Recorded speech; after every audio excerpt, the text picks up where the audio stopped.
ওই যে দূরে একটি পক্ষীকুল উড়ে বেড়াচ্ছে।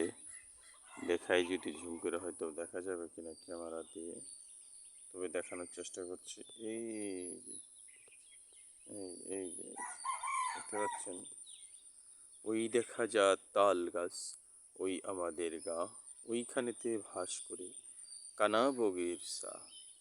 ওই বক তুই চাষ কি, পান্তা ভাত খাস কি, পান্তা আমি চাই না, পুঁটি মাছ পাই না, একটি যদি পাই অমনি ধরে ঘাপুস কুপুস খাই।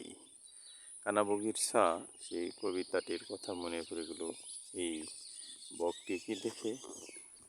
আজকে পহেলা আষাঢ়, প্রথম দিন আষাঢ় মাসের বা বর্ষাকালের প্রথম দিন।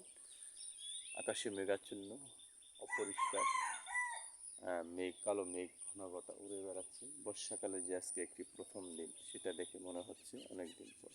এই যে মাঠ দেখতে পাচ্ছেন, এখানে ধান ক্ষেত, এখানে পানি হতো প্রচুর পরিমাণ। আগে আমরা কলার ঘোড়া কেটে নৌকার মতো ভেলাই করে ঘুরে বেড়াতাম।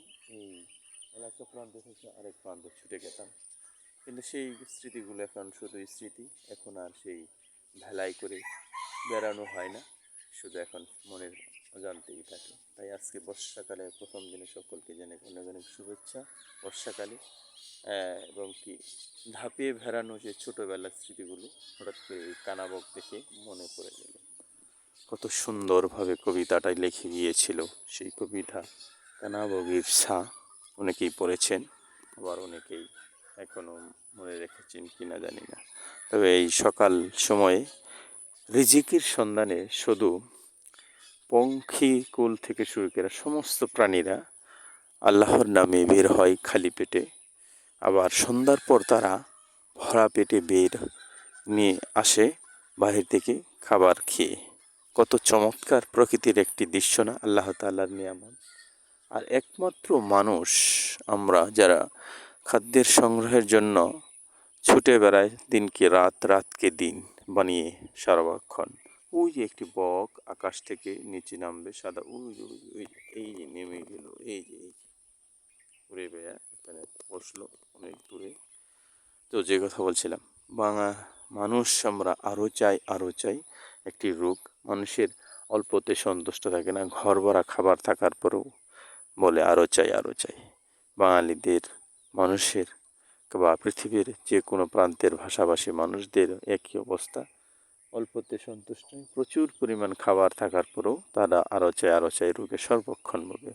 কারণ সন্তুষ্ট নয়, রিজিকের সন্ধানে তারা সর্বক্ষণ 24 ঘন্টায় দৌড়ায় পড়ে থাকার পরেও। কারণ আল্লাহর প্রতি একিন নেই, মাখলুক মুখী একিন হয়ে গেছে।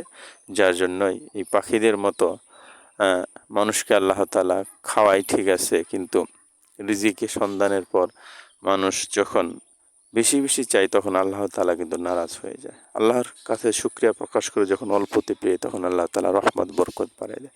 কিন্তু আমরা সেই রহমত বরকত থেকে বঞ্চিত হই প্রতিনিয়ত, কারণ আল্লাহর সন্তুষ্ট অর্জন করি না। যাই হোক, অনেক কথাই বললাম। সবসময় আল্লাহর প্রতি সন্তুষ্ট থাকবো।